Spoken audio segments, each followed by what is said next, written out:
الأمين إن الله وملائكته يصلون على النبي يا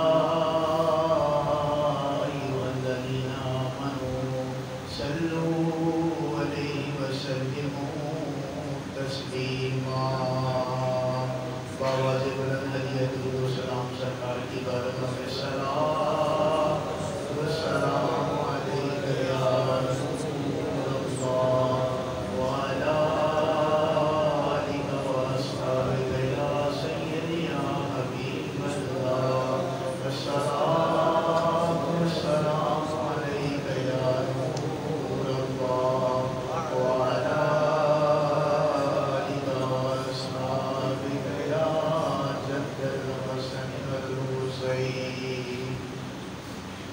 گنج بخش فیض عالم مظہر نور خدا ناکسارا پیر کامل کاملہ رہنما خدایا بہت کے بنی فاطمہ کے برقول امام بنی فاطمہ اگر دعوت کنی گر قبول منوتس خدا مانے آلے رسول خدا کے فضل سے ہم پہ سایہ غوث اعظم کا ہمیں دونوں جہاں میں ہے سہارا غوث اعظم کا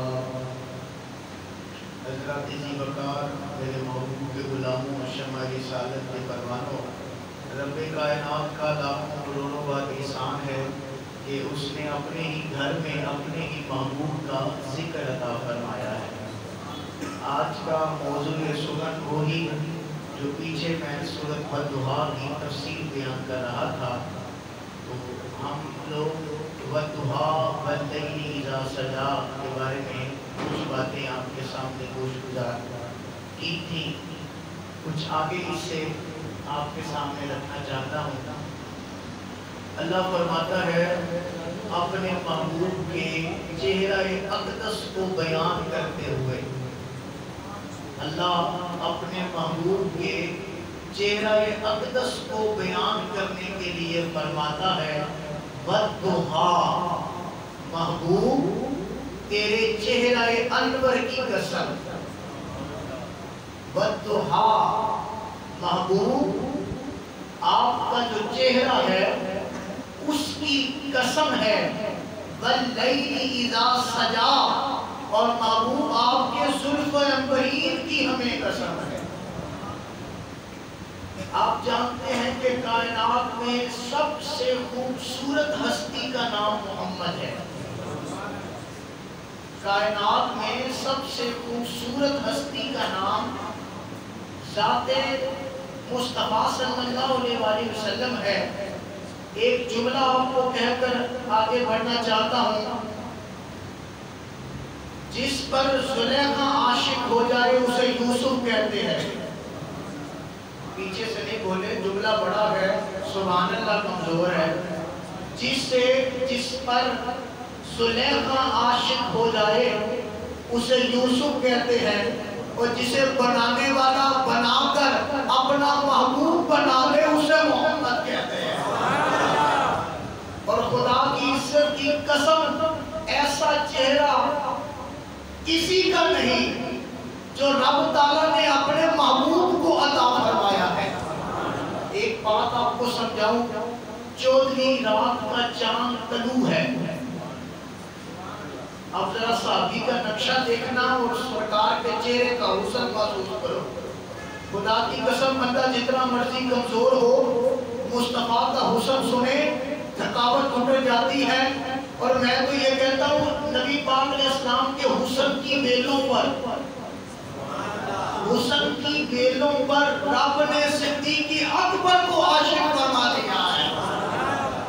حسن کی بیل پر جسے رب تعالیٰ حسن کی بیل پر رب تعالیٰ صدیق کو عاشق بنائے، عمر عاشق بن جائے، عثمان عاشق بن جائے، اور علی پاک کہتے ہیں لم ارا قبلہ ولا بعدہ مثل لہ، میں نے رسول پاک سے بڑھ کر نہ پہلے کوئی دیکھا ہے نہ بعد میں کوئی دیکھا ہے۔ حضرت جابر بن سمرہ رضی اللہ تعالیٰ عنہ فرماتے ہیں کہ 14ویں رات کا چاند نکلا ہوا ہے. جانتے ہیں 14ویں رات کے چاند کی خاصیت یہ ہے کہ یہ پورا چاند ہوتا ہے. یہ پورا چاند ہوتا ہے. اس کی روشنی مکمل پوری ہوتی ہے. اور جو اس کے ارد گرد ستارے ہوتے ہیں، چاند کی اتنی روشنی ہوتی ہے کہ ستارے چاند کے ارد گرد نظر ہی نہیں آتے. وہ ہے 14ویں رات کا چاند. کہتے ہیں میں 14ویں رات کا چاند نکلا ہوا ہے اور میں رسول پاک کی بارگاہ میں حاضر ہوا ہوں. جب میں اپنے آقا کی بارگاہ، اپنے مرشد کی بارگاہ میں حاضر ہوا تو میرے آقا نے لال رنگ کی کپڑا پہنا ہوا ہے اور دھاری دار کپڑا پہنا ہوا ہے. سرکار نے امامہ سر پر لیا ہوا ہے، زلف عنبرین آپ کی سجی ہوئی ہے. تو میں نے دل میں ارادہ کیا، آج میں دیکھتا ہوں کہ 14ویں رات کا چاند زیادہ خوبصورت ہے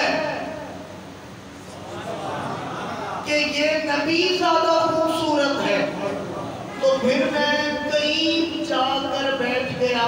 اس چاند کے تو قریب نہیں جا سکتا تھا، وہ دور تھا، لیکن میری نظریں اس کے اوپر تھی.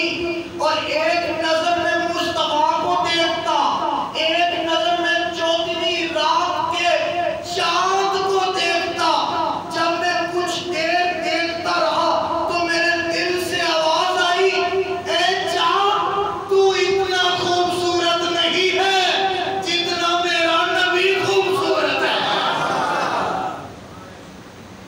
وہ خوبصورتی جو رب تعالیٰ نے اپنے محبوب کو عطا فرمائی. ایک اور صحابی بیان کرتے ہیں، نبی پاک علیہ السلام کے ایک صحابی حضرت عبداللہ بن سلام رضی اللہ تعالیٰ عنہ کہتے ہیں میں یہودیوں کا بہت بڑا عالم تھا. تو مجھے یہودیوں نے کہا کہ رسول پاک کا امتحان لینے کے لیے تو وہاں جا. تو میں وہاں چلا گیا. اب میرے ذہن میں بڑے سوال تھے کہ میں یہ پوچھوں گا، یہ پوچھوں گا، یہ پوچھوں گا. میں عالم ہوں، ان کو نہیں آئے گا، لیکن میں سوال کروں گا تو یہ زیر ہو جائیں گے، ان کو آئے گا نہیں اور میں جیت کے واپس چلا جاؤں گا. کہتے ہیں میں اپنے شہر سے نکلا، سوال میرے دماغ میں ہے. جب میں نے سوال سارے سوچ لیے، لکھ لیے، تیار کر لیے تو پھر میں رسول پاک کی بارگاہ میں حاضر ہوا. سب سے پہلی نگاہ جب ذات محمد کے چہرے پر میری پڑی تو جتنے سوال تھے سارے بھول گیا اور میرے منہ سے بے ساختہ نکلا، یہ کسی جھوٹے کا چہرہ نہیں ہو سکتا کیونکہ رب نے اتنا خوبصورت اس کو بنایا ہوا ہے. جو دیکھتا ہے وہ عاشق ہو جاتا ہے.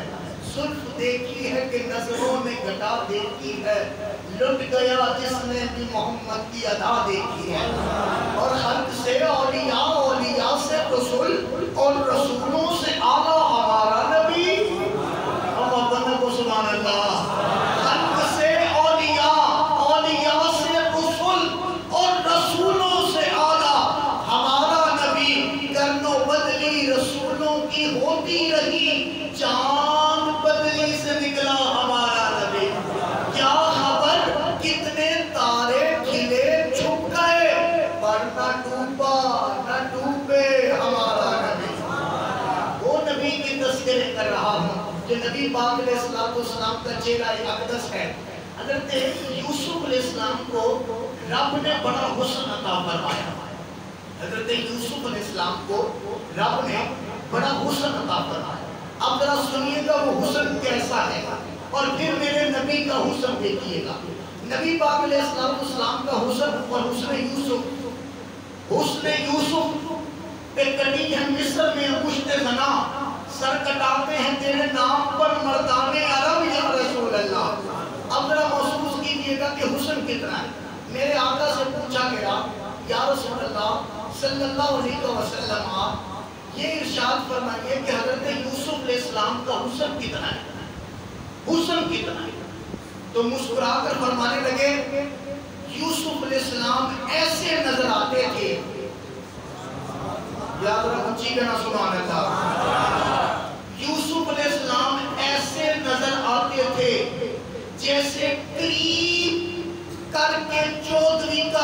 چاند چمکتا ہے. کوئی 14ویں رات کا چاند قریب سے دیکھے تو ایسے لگتا ہے کہ یہ حسن یوسف ہے. پھر مسکرا کر فرمانے لگے میرے بھائی کا حسن یوسف 14ویں رات کے چاند جیسا ہے، اور 14ویں رات کا چاند جس کے اشاروں پہ چلتا ہے وہ میں محمد ہوں. پھر ایک جگہ پوچھا گیا کہ یا رسول اللہ حسن یوسف کیسا ہے؟ فرمایا پوری کائنات کو آدھا کر دیا جائے تو رب تعالیٰ نے حسن یوسف اتنا بنایا ہے کہ پوری کائنات کا آدھا حسن یوسف ہے. میں نے کہا یا اللہ تو نے بڑا حسن عطا فرمایا. اور میں آپ کو ایک بات بتاؤں، حسن یوسف جب چلا کرتا تو آگے بڑھتا ہوتا. جب یوسف علیہ السلام چلتے زمین پر تو آگے کپڑا نقاب کیا ہوتا کہ کوئی بندہ دیکھنے کے قابل نہیں ہے، آنکھوں میں طاقت نہیں ہے. اتنا حسن عطا فرمایا. اب ذرا میرے محبوب کا حسن سنیے گا، اب ذرا میرے محبوب کا حسن سنیے گا. حسن یوسف کیسا ہے؟ فرماتے ہیں کہ حضرت یوسف علیہ السلام نبی ہیں تو قحط پڑ گیا، کافی دیر غلہ نہ ہوگا، گندم نہ آئی، پھل نہ ہوگا، کافی دیر. تو حضرت یوسف علیہ السلام کے پاس کچھ لوگ آئے اور کہا حضرت یوسف صلی اللہ علیہ وسلم، حضرت یوسف علیہ السلام سے کہا اے یوسف آپ ایسا کیجئے کہ ہمیں اپنے بیت المال سے لنگر دیجئے. فرمایا ٹھیک ہے. سارے اکٹھے آ کر حضرت یوسف علیہ السلام کے پاس آئے. بیت المال سے نبی نے سب کچھ دے دیا. نبی رکھتا نہیں ہے، نبی دینے والے کو کہتے ہیں. حضرت یوسف علیہ السلام نے جب دے دیا نا تو اب وہ کتنی دیر رہے گا؟ چند دن. تو بڑے پریشان ہوئے کہ اب جب امت دوبارہ مانگنے کے لیے آئے گی تو میں کیا دکھاؤں گا، میں کیسے دوں گا؟ گلہ اٹھنے میں تو ٹائم لگتا ہے، وقت لگتا ہے. تو کہتے ہیں میں بڑا پریشان تھا. رب نے میری پریشانی کو دیکھا، رب نے میری پریشانی کو دیکھا کہ میں امت کے لیے پریشان ہوں تو جبریل امین علیہ السلام کو بھیجا. جبریل امین علیہ السلام کو بھیجا نا تو رب تعالیٰ نے فرمایا کہ حضرت یوسف علیہ السلام آپ کا رب آپ کو ارشاد فرما رہا ہے، آپ کا رب آپ کو ارشاد فرما رہا ہے. کہا کیا کہہ رہا ہے؟ فرمایا اللہ کہہ رہا ہے کہ جب آپ کی امت آپ سے مانگنے کے لیے آئے نا، مانگنے کے لیے آئے تو آپ ساری امت والوں کو اکٹھا کر دینا. جب سارے اکٹھے ہو جائیں نا تو یوسف رب کہتا ہے اپنے چہرے سے نقاب ہٹا دینا. یوسف رب کہتا ہے کہ اپنے چہرے سے نقاب ہٹا دینا. یا اللہ کیا ہوگا؟ فرمایا 6 ماہ تک ان کو بھوک نہیں لگے گی.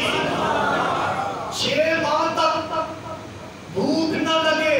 اگر چہرہ یوسف دیکھے، میں نے کہا ہاں یہ بڑی بات ہے. جو چہرہ یوسف دیکھے اسے 6 ماہ تک بھوک نہیں لگتی، اور جو چہرہ مصطفیٰ دیکھے اس کے اوپر جہنم کی آگ حرام ہو جاتی ہے. اور میرے نبی کو دیکھنے والے تو صحابی بن جایا کرتے ہیں. اب میں آپ کو ایک چھوٹے سا پیغام دے کر آگے بڑھنے لگا ہوں. حضرت یوسف علیہ السلام کے چہرے پر رب کے جلوے نظر آتے تھے. رب کے جلوے جس چہرے میں نظر آئے اسے یوسف کہتے ہیں. اب جب نظر آتے نا تو حضرت یوسف علیہ السلام کے جو بھائی تھے، کیونکہ حضرت یعقوب جو تھے وہ بڑے پیار کرتے تھے تو بھائیوں کو اندر سے نفرت آ گئی. تو اس نے کہا کہ یوسف سے اس کا باپ، میں باپ کی بات کرنے لگا، ذرا سننا محسوس کرنا. حضرت یوسف علیہ السلام کے والد یوسف علیہ السلام سے بہت پیار کرتے تو کہتے ہیں باقیوں سے بھی کرتے لیکن یہ نبی تھے ان سے زیادہ پیار تھا، کیونکہ ان کے چہرے پر جلوہ رسول بھی اور جلوہ خدا بھی نظر آتا تھا۔ تو انہوں نے کیا کیا کہ حضرت یوسف علیہ السلام کے بھائیوں نے یوسف علیہ السلام کو لیا اور آپ سیر کروانے کے لیے چلے گئے۔ بات آپ نے سنی ہوئی ہے، میں نتیجہ نکالنے لگا۔ یوسف علیہ السلام کے بھائی لے کر چلے گئے تو ایک کنواں آیا، اس کے اندر آپ کو گرا دیا، اور جب واپس آئے نا تو کہا کہ یوسف علیہ السلام سے کہاں ہے یوسف؟ تو کہا کہ وہ تو بھیڑیا کھا گیا، اس کو تو بھیڑیا کھا گیا۔ پر میں اچھا کوئی نشانی تو؟ انہوں نے کہا یہ کرتا لے لیں، یہ دیکھے خون لگا ہوا ہے۔ تو آپ کیونکہ اللہ کی رضا یہ تھی، آپ خاموش ہو گئے اور کرتا رکھ لیا۔ باپ نے بیٹے کا کرتا رکھ لیا، نہیں سمجھے آپ میری بات؟ باپ نے بیٹے کا کرتا رکھ لیا، کیونکہ باپ اولاد سے بیٹے سے محبت بڑی کرتا تھا، تو کرتا رکھ لیا۔ اب کرتے میں سے خوشبو آتی تھی۔ کبھی اپنے باپ کو بھی سمجھو جی، کبھی اپنے باپ کو بھی سمجھو، جو دور سے اندازہ لگا لیتا ہے کہ یہ میرے بچے کے کپڑے ہیں، جو دور سے اندازہ لگا لیتا ہے کہ اس کے اندر میرے بیٹے کی خوشبو ہے، اس باپ کو بھی سمجھو۔ اتنا مظلوم نہ کرو اس والد کو کہ جس والد نے تمہارے لیے اتنی قربانیاں دی ہیں۔ حضرت یوسف کہتے ہیں کہ جیسے ہی وہ کرتا میرے باپ نے رکھ لیا نا، اب وہ رونے لگ گئے، جدائی نہیں۔ اب وہ چہرہ تو نہیں نظر آتا تھا، وہ چہرہ نہیں نظر آتا تھا، اس چہرے میں جلوہ اللہ تھا، جلوہ خدا تھا۔ فرماتے ہیں کہ میں اس میں اتنا رویا والد۔ یار ایک بات سننا، اس سے میں تمہیں پیغام دینا چاہتا ہوں، باپ اولاد سے اتنی محبت کرتا ہے۔ اب باپ والے بولیں گے جو پیار کرتے ہیں تو کرواتے ہیں، وہی بولیں گے باپ اپنی اولاد سے اتنا پیار کرتا ہے کہ یوسف کی جدائی میں یعقوب نبی کی آنکھیں جو جتنی روشنی تھی وہ ساری بینائی ختم ہو گئی، رو رو کر بینائی ختم ہو گئی۔ تو حضرت یعقوب علیہ السلام سے کسی نے پوچھا حضور کیا بات ہے، آپ اتنی جدائی میں کیوں روتے ہیں؟ باقی بچے نبی تو آپ کے ساتھ ہی ہیں، اس کے لیے اتنا کیوں روتے ہیں؟ مسکرا کر فرمانے لگے میں یوسف سے انتہا درجے کا پیار کرتا ہوں، اس لیے اس کی جدائی مجھ سے برداشت نہیں ہوتی، اور اس کے چہرے میں رب کا جلوہ ہے۔ حضرت مجدد پاک کہتے ہیں خدا کی عزت کی قسم، اگر یعقوب نبی ایک مرتبہ محمد کو دیکھ لیتے نا، اگر یعقوب نبی ایک مرتبہ ذات مصطفیٰ کو دیکھ لیتے تو پھر زندہ نہ رہتے۔ اتنا حسن ہے۔ اور عائشہ صدیقہ رضی اللہ تعالیٰ عنہا پوچھتی ہیں پیارے آقا عزیز مصر کی عورتوں نے یوسف علیہ السلام کو دیکھا تو انگلیاں کاٹ لی، یوسف علیہ السلام کے چہرے کو دیکھا تو انگلیاں کاٹ لی۔ آپ جانتے ہیں کہ جب حضرت زلیخا پر یہ الزام لگا کہ تو غلام پر دل آ گئی ہے، ایک معمولی سے انسان پر دل آ گئی ہے، تو تانے برداشت نہ ہوئے، تو حضرت یوسف علیہ السلام کو جا کر کہا ہے یوسف میں نہ دعوت کرتی ہوں، بس ایک مرتبہ پردہ سرکا کر اندر آ جانا، اندر آ جانا، حسن پر ناز بڑا ہوتا ہے۔ فرماتے ہیں کہ وہ دعوت کی، دعوت میں ناشپتیاں رکھی، دعوت تو کھانے کی نہیں ہوتی، دعوت کھانے کی ہوتی ہے۔ فرمایا کہ حضرت زلیخا جانتی تھی، ناشپتیاں رکھی، سیب رکھے اور چھریاں رکھ دی۔ اب جب سارا کچھ تیار ہو گیا تھا تو حضرت یوسف علیہ السلام کو حضرت زلیخا نے پاس جا کر کہا اے یوسف ایک مرتبہ اندر تشریف لا کر چہرے سے نقاب ہٹا دیجیے۔ فرماتے ہیں جیسے ہی وہ 2 قدم آگے آئے انہوں نے اپنے چہرے سے نقاب ہٹایا اور وہ سیب کاٹنے لگی. کاٹتے کاٹتے پتہ نہ چلا انگلیاں کاٹ لی. اس نے یوسف پر کٹی، کاٹی نہیں گئی. اس نے یوسف پر کٹی، بے اختیار کٹی. اس نے یوسف پر کٹی، کاٹی نہیں گئی، کٹی. اور مصطفیٰ کو دیکھے بغیر کبھی غازی علم الدین شہید پیدا ہوتا ہے، کبھی غازی علم الدین شہید پیدا ہوتا ہے، کبھی غازی ملک ممتاز حسین پیدا ہوتا ہے. ہاں ہاں اس نے یوسف پر کٹی. مصر میں، مصر ایک شہر کا نام، مصر میں کٹی بے خود. اس نے یوسف پر کٹی مصر میں انگشت زنا، انگلیاں انگشت زنا. اور سر کٹاتے ہیں تیرے نام پر مردان عرب یا رسول اللہ. وہاں عورتیں ہیں، یہاں مرد ہے، وہاں مصر ہے، یہاں مکہ ہے. اور وہاں بے خودی میں کٹی ہے اور یہاں پر جانوں کے نذرانے دینے کے لیے عاشقان رسول اپنی گردنوں کو نچھاور کر رہے ہیں. اس لیے میرے آقا نے فرمایا تھا رب تعالیٰ نے مجھے ایسا حسن عطا فرمایا جو کسی کو عطا نہ کیا. اب ہم عائشہ صدیقہ پوچھتی ہیں پیارے آقا، مصر کی عورتوں نے عزیز مصر کے حکم پر، زلیخا کے حکم پر عورتوں نے انگلیاں کاٹ دی، تو آپ کے حسن کو دیکھ کر تو کسی نے کچھ نہ کیا. آپ کے حسن کو دیکھ کر تو کسی نے کچھ نہ کیا. اس کی کیا وجہ ہے؟ سنیے گا میرے محبوب کا جملہ، سنیے گا میرے محبوب کا جملہ. آخری بات کر کے ختم کرنے لگا ہوں. حضرت عائشہ صدیقہ رضی اللہ تعالیٰ عنہ کو میرے آقا فرماتے ہیں کہ یوسف کو جس نے دیکھا انہوں نے انگلیاں کاٹ لی. اور تو پوچھتی ہے کہ میرے حسن کو دیکھ کر کسی نے انگلیاں نہیں کاٹی، کسی نے انگلیاں نہیں کاٹی. اس کی وجہ کیا ہے؟ تو میرے آقا ارشاد فرماتے ہیں رب تعالیٰ نے میرے حسن پر 70,000 کے پردے ڈالے ہوئے ہیں. میرے حسن پر 70,000 کے پردے ڈالے ہوئے ہیں.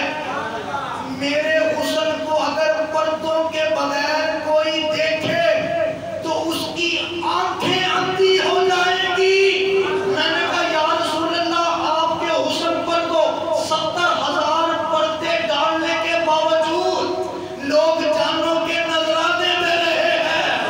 فرمایا حسن یوسف کو جس نے ایک مرتبہ دیکھا اس کو 6 ماہ تک بھوک نہیں لگی، اس کے اوپر حرام ہو گئی کھانا. لیکن میرے آقا کو جس نے ایک مرتبہ دیکھا رب تعالیٰ نے دوزخ کی آگ